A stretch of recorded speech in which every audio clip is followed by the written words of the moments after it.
Ham வணக்கம். இது வந்துட்டு இப்போ நிறைய பயோபிக்ஸ் வருது இல்ல, ரொம்ப நல்லா இருக்குல்ல. நல்லா இருக்கு. சமீபத்தில் என்ன பயோபிக் பார்த்தீங்க? நான் வந்து ரீசெண்டாக வந்து இந்த போலா, ஸ்ரீகாந்த் போலா அந்த படத்தை பார்த்தேன் நான். ரொம்ப இன்ட்ரெஸ்டிங்காக இருக்கு, ரிலவெண்ட்டாகவும் இருக்கு.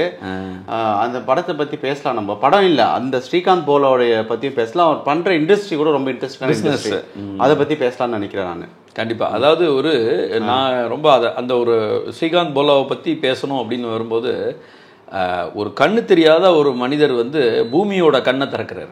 அப்படிதான் நான் ஃபீல் பண்றேன். பேசலாம். அதாவது 1990s வந்து பிறக்கிறாங்க. இப்போ ஹைதராபாத் தான், ஹைதராபாத் அது ஆந்திரா. அப்போ அன்டிவைடட் ஆந்திரான்னு சொல்லுவாங்க. 1992 பிறக்கிறாரு. அதாவது இது வந்து ஃபார்மர், ஒரு ordinary middle class, lower middle class ஃபேமிலியிலேருந்து பிறக்கும்போது எல்லாருக்குமே வந்து ஒரு எக்ஸ்பெக்டேஷன் இருக்குல்ல, குழந்தை பிறக்குதோன்னு. நாங்கள் அப்பா அம்மா ரொம்ப ஈகராக வந்து வெயிட் பண்ணிட்டுருக்காங்க. அப்புறம் குழந்தை பிறக்குது, பையன் வேணும்னு ஆசைப்படுறாங்க, பையனும் பிறக்குறாங்க. பார்க்கும்போது ஒரு ஷாக் வந்து பிளைண்டாக பிறக்குறாங்க. அதை கலந்து தெரியலன்னு ஃபர்ஸ்ட் தெரியல அவங்களுக்கு. ஆமாம், கொஞ்சம் லேட்டாக தான் தெரியுது. ஆமாம், ஏன்னா அது அந்த ஷேப்பு அது இதெல்லாம் இதுவாக இருக்கும்போது சில பேருக்கு வந்து கண்ணு தெரியாதுன்ற எப்போ தெரியுமோ, ரொம்ப நாளைக்கு அப்போ தெரியும். கண்ணு நல்லா இருக்கும். ஆமாம், பிளைண்ட் வாஸ். இவங்களுக்கு வந்து கண்ணே வந்து ஒரு மாதிரி கொஞ்சம் உள்ளே இருக்கிறதுனால அது ஓரளவுக்கு அவங்களுக்கு டவுட் வந்தது. செக் பண்ணும்போது அம்மா பிளைண்டாக பிறந்திருக்குன்னு சொல்கிறாங்க.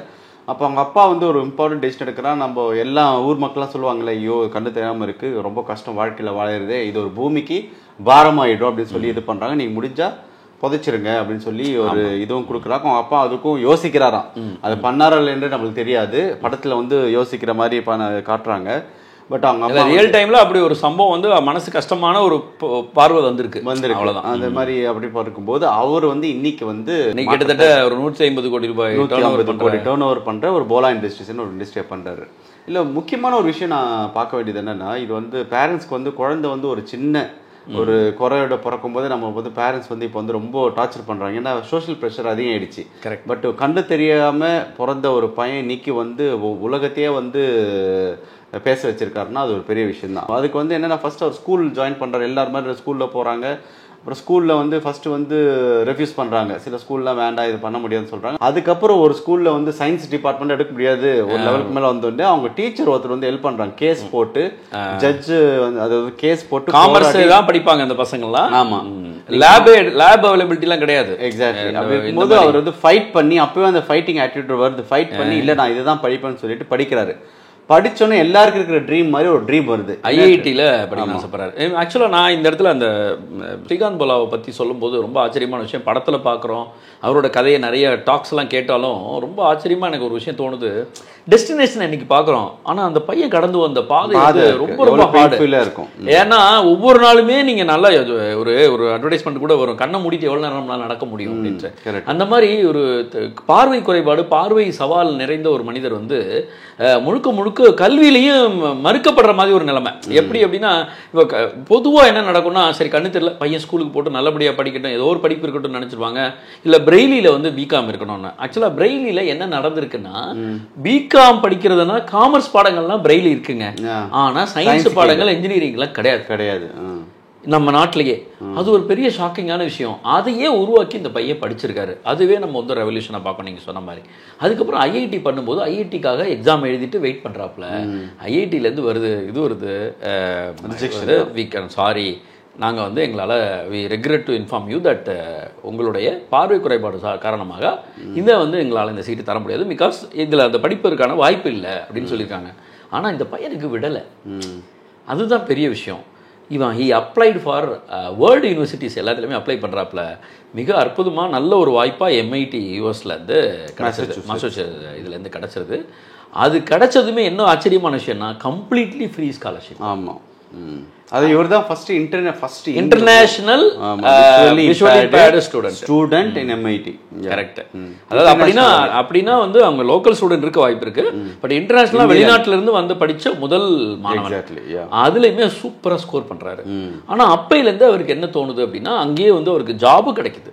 ஜாபு கிடைக்கும் போதும் வந்து இல்லை நான் வந்துடுறேன், இந்தியாவுக்கு வந்துடுறேன் அப்படின்னு திரும்பி வர்றாரு. திரும்பி வந்து என்ன ஆரம்பிப்பாரு அப்படின்னு யோசிச்சா எல்லாருமே நினைக்கிறாங்க சாஃப்ட்வேர் கம்பெனி ஆரம்பிப்பாரு, இப்படி தான் நினைக்கிறாங்க. பட் அவருக்கு வந்து பயங்கரமான ஆசை என்னென்னா இந்த நேச்சரை காப்பாற்றணும் அப்படின்னு சொல்லிட்டு யோசிச்சு பார்க்குறேன். அந்த இடம் வந்து ஒரு மாதிரி சென்டிமெண்ட்டாக என்ன யோசிக்குதுன்னா, நேச்சரே அவரை பழி வாங்கிருச்சு. எல்லாருக்கும் இயற்கையாக அமையக்கூடிய உடலில் இருக்கக்கூடிய எல்லா உறுப்புகளையும் இயற்கை தரல.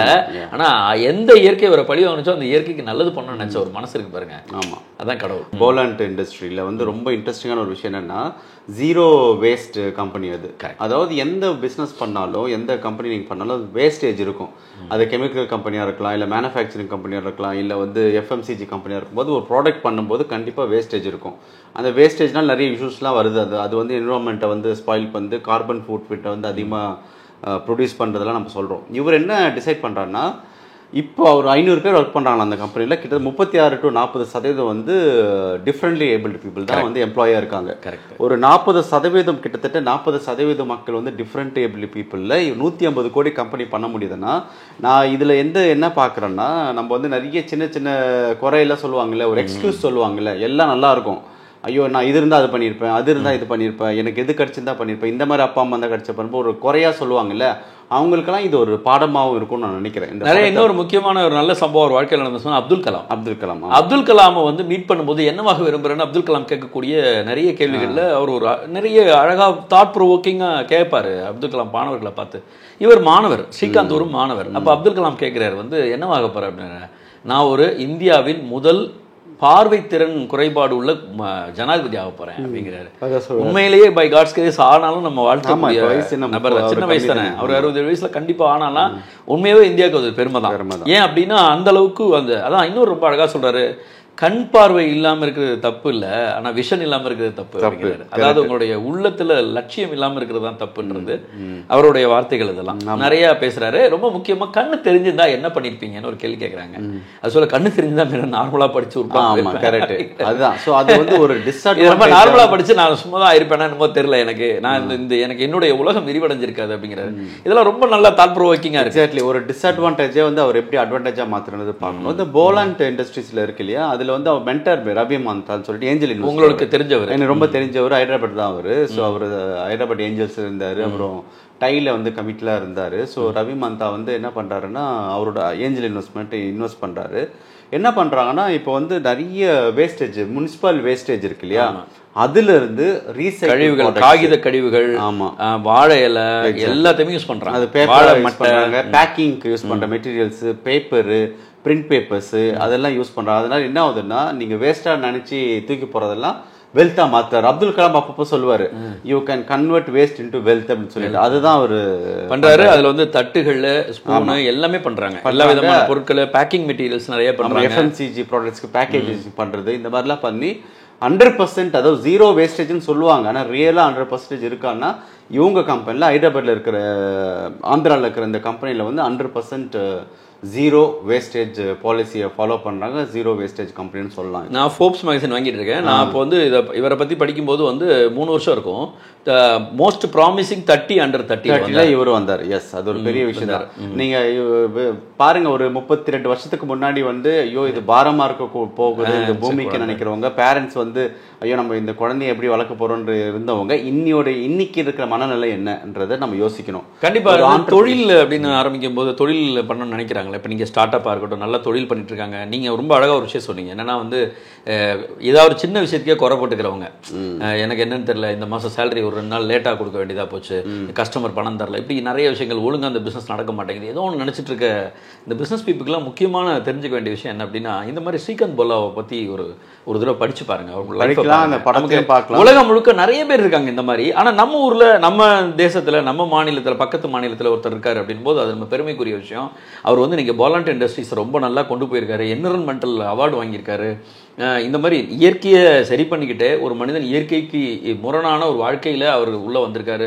பிறக்கும் போதே அவருக்கு கண் இல்லாமல் இருந்திருக்கு. ஆனால் அவரால் சாதிக்க முடியுதுன்னா உண்மையிலேயே சீயிங் பாசிட்டிவ், அவர் வந்து கண்ணால் பார்க்கல, மனசால பாசிட்டிவிட்டியை வாழ்க்கையில் பார்க்குறாரு. இதை நம்ம புரிஞ்சுக்கலாம். இந்த விஷயம் ரொம்ப நல்லா. முக்கியமாக ஸ்ரீகாந்த் போலாவில் வந்து பார்க்க வேண்டிய விஷயம்னா, நிறைய பேர் வந்து அவங்க அதாவது ஸ்கூல் படிக்கும்போதும் சரி, காலேஜ் படிக்கும்போது எல்லாரும் அவர்கிட்ட சொல்கிற விஷயம், you can do anything, வேண்டா, யூ கான் டூ நத்திங், இந்த மாதிரி சொல்லிட்டே இருக்கும்போது அவர் ஒரு விஷயத்த ஸ்ட்ராங்காக சொல்கிறாரு, I can do anything in this world because I may not have the eyesight but I have the vision சொல்கிறாரு. அதே தான். அதனால லைஃப்பில் வந்து என்ன இருந்தாலும் ஒரு விஷன் இருந்துச்சுன்னா அதை வந்து அச்சீவ் பண்ணலான்றதுக்கு ஸ்ரீகாந்த் போலாவுடைய ஒரு ஸ்டோரி வந்து ரொம்ப இன்ஸ்பைரிங்காக இருக்கும். இப்ப நம்ம பேசுறது நமக்கே ஒரு மாதிரி ஒரு மனசுல ஒரு பெரிய மோட்டிவேட்டடா இருக்கு. நல்லா இருக்கு, பரவாயில்ல, ஒரு சாதிக்கிறான் மனுஷன் பரவாயில்ல நினைச்சா பெருமையா இருக்கு நமக்கு. இந்த மாதிரி ஒரு நல்ல விஷயங்கள் ஒவ்வொரு ஆண்டர்பிரினர்ஸ் லைஃப்ல இருந்து ஒரு விஷயத்தை கத்துக்கலாம். அந்த மாதிரி ஸ்ரீகாந்த் போலோட லைஃப்ல வந்து நிறைய விஷயத்துல கத்துக்கலாம் நான் நினைக்கிறேன். இந்த மாதிரி நிறைய விஷயங்களை பார்க்க கேட்க அவதார் லைவ் சேனலை சப்ஸ்கிரைப் பண்ணுங்க, லைக் பண்ணுங்க, கமெண்ட் பண்ணுங்க, கண்டிப்பா ஷேர் பண்ணுங்க.